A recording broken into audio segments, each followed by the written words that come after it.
Hello everyone, welcome back to the channel. In today's video, I'm going to show you how you can use the UK immigration ID check application.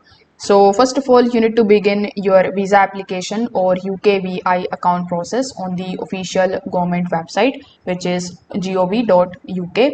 So before the application can work, your online application must already be in progress or linked to a UKVI account.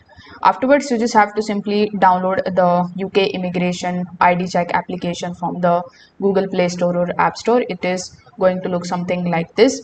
So once the installation is completed successfully, you just have to simply open the application, and then you just have to basically allow the camera access when prompted, since you will need to verify your identity document. After that, you need to return to the online application, and then you just have to select the option of confirm your identity.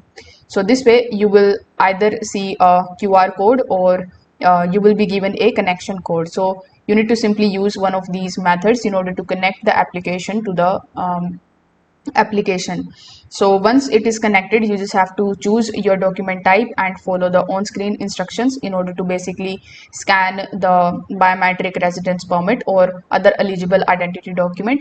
Just make sure that the document is clearly visible and positioned exactly as shown on the screen. Afterwards, the application is going to ask you to take a selfie and complete the facial scan. So simply hold your phone steady just like so and simply follow the prompts and wait while the application matches your face with the photo stored on your identity document. So once your identity check is successful, the application is going to confirm the completion, and you can then return to your visa or your UKVI application, and then you can continue with the remaining steps. So if this video helped you understand this, make sure that you like this video and subscribe to the channel. Thanks for watching.